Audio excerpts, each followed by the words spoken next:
Hi, everybody. Thanks for joining. My name is Ty Meinhardt. We're going to be talking about self-storage tax laws and some planning strategies, including cost segregation. Just to give you a little bit of my background, I'm the VP of accounting here at Easy Storage Solutions. I'm over the accounting and tax services that we have for about a little over 5 years. Doing accounting and tax services, I have an additional 5 years of accounting experience before that as well. But yeah, all my time with Easy Storage, I've been doing accounting and tax services specific to the rental industry, and even more specifically to self-storage facilities. To kind of jump right into it, like I said, we're going to be talking about entity structure, choosing the best energy structure for your situation. This will apply and be greatly beneficial for anybody who's new to the self-storage industry. If you're just buying or purchasing a storage facility, or maybe you want to change your energy structure up a little bit. We'll talk about how each of these energy structures affects your business and the tax consequences because of it. And like I said, we'll also touch on cost segregation services.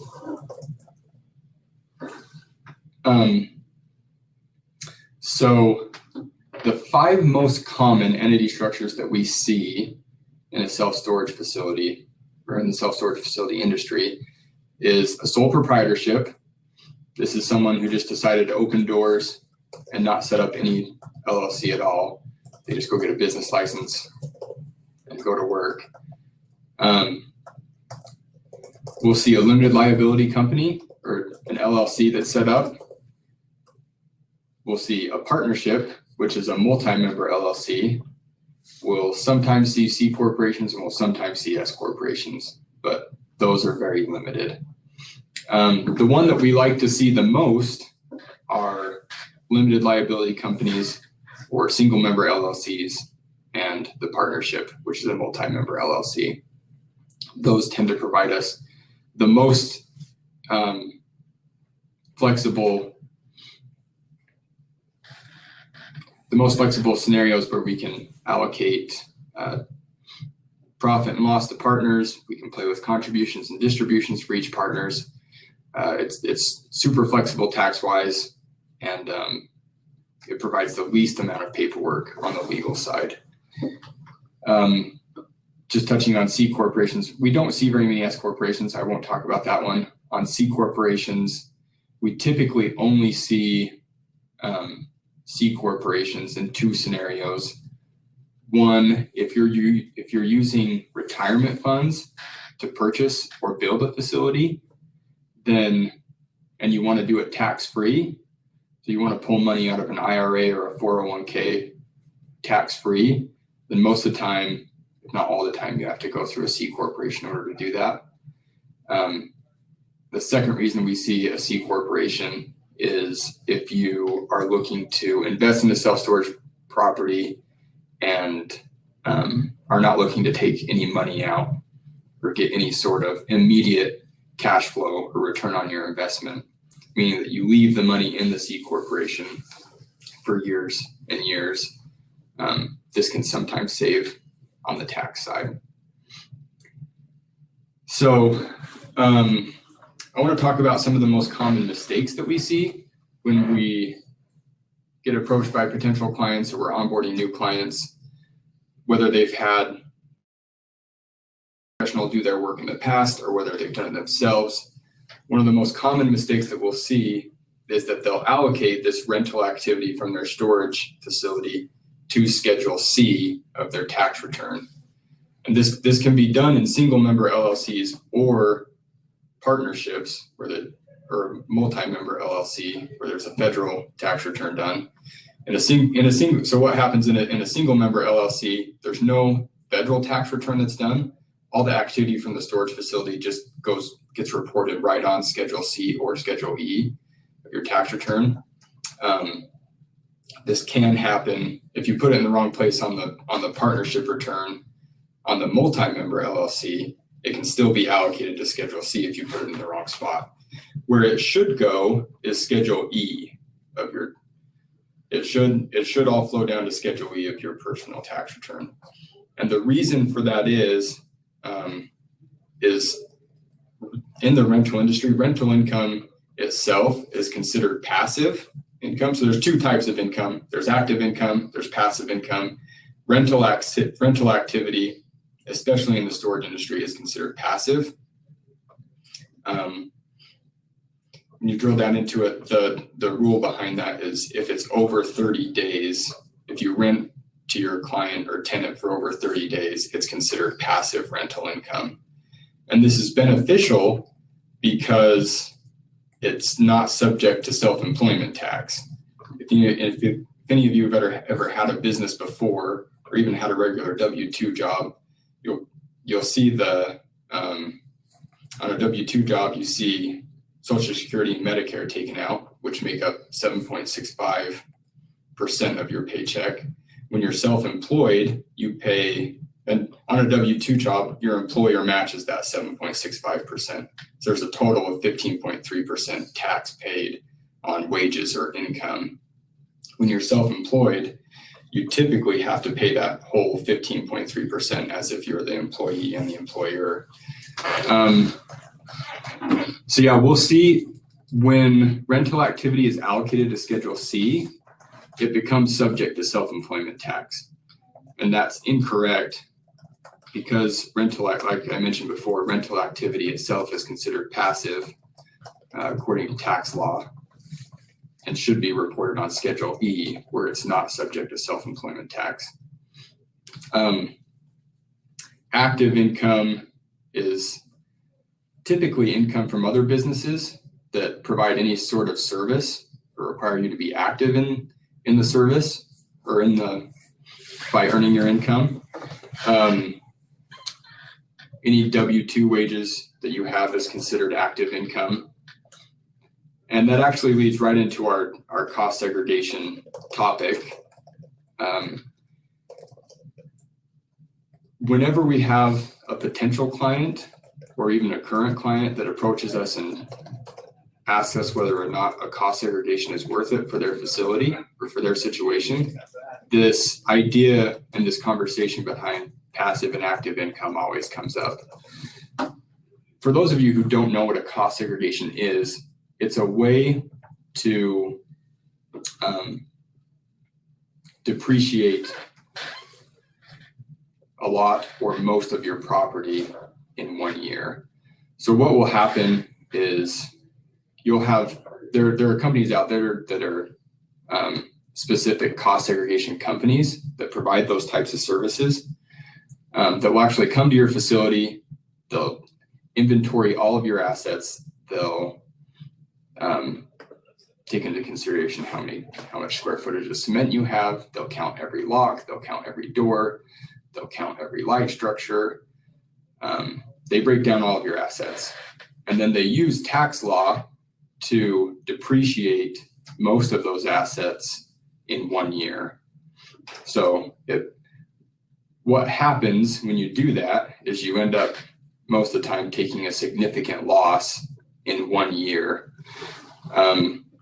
For self-storage industry or for self-storage owners, it could potentially help them if they have other passive income, but it could actually just sit there on their tax return and not be beneficial at all.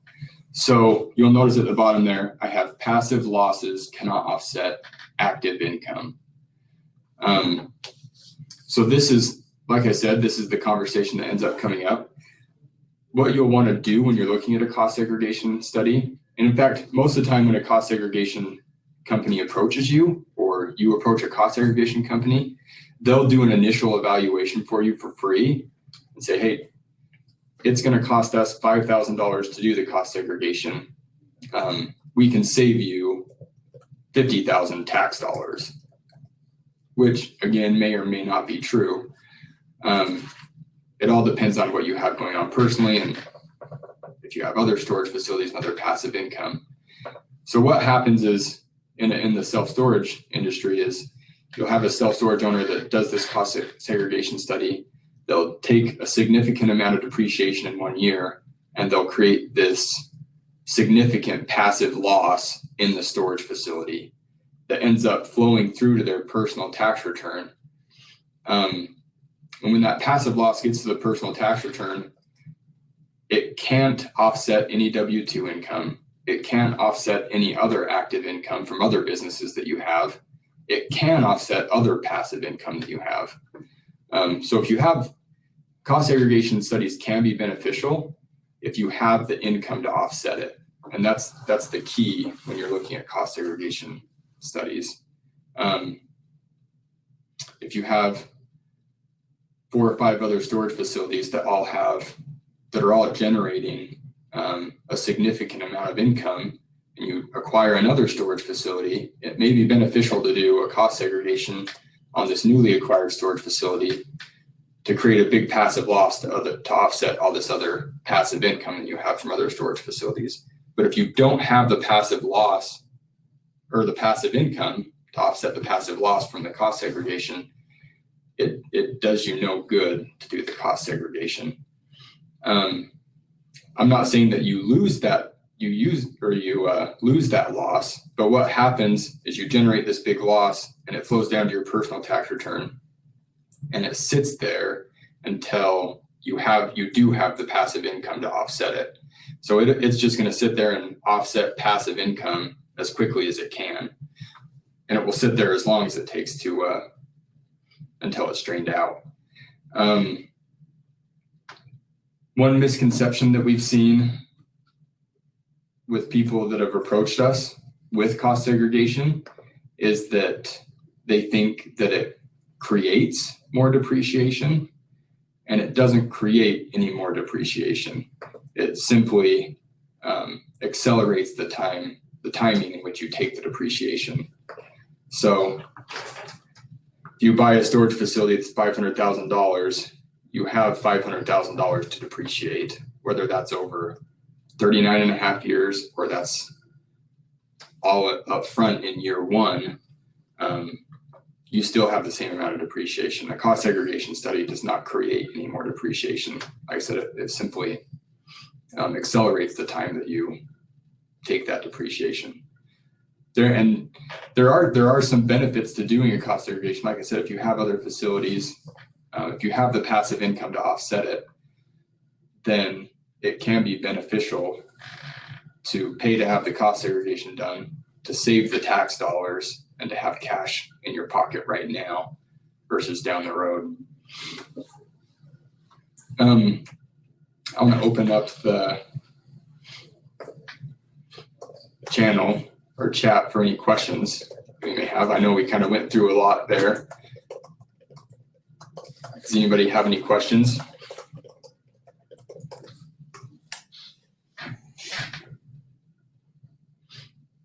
One thing that, kind of going back while you're asking your questions, one thing that I did want to touch base on that can potentially be harmful when you are setting up a new LLC or are acquiring or building a new storage facility. If you do choose to set up as a C corporation,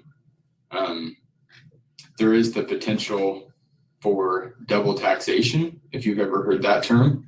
What that means is that any income that you have at the end of the year in a C corporation will be subject to the corporate tax rate or business tax.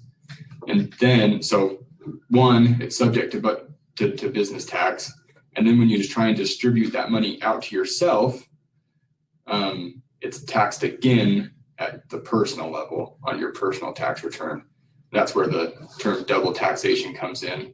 Once on the business level and then again on the personal level when you distribute it out to yourself in the form of a dividend.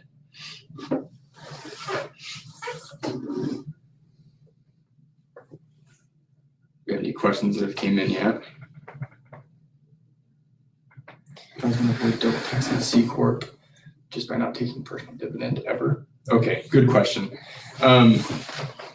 There are ways, if you do find yourself in a C corporation for whatever reason, there are ways to get the money out of the C corporation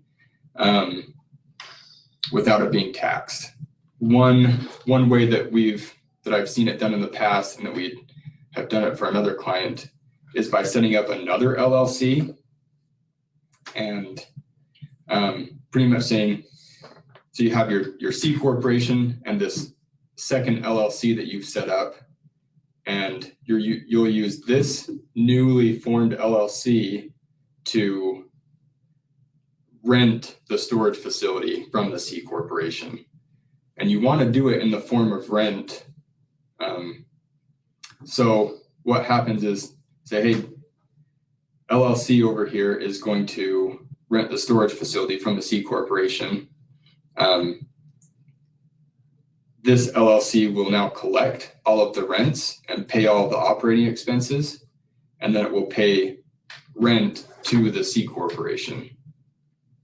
So now you have a rent expense over here, rental income over here. It's a clever way of getting money out of the C corporation without it being taxed at the corporate tax rate. Does that make sense? And I'm more than happy to talk about that in more detail. Unless you can pay the owner without the double tax. Correct.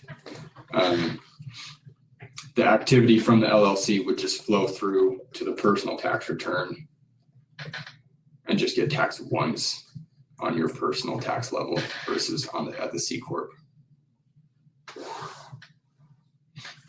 And again, I'm more than happy to talk about that in more detail. If you have additional questions, you can email me at ty@easystorage.com. More than happy to hop on the phone. Anybody else have any questions? Do we have anybody that just joined that missed any of the presentation?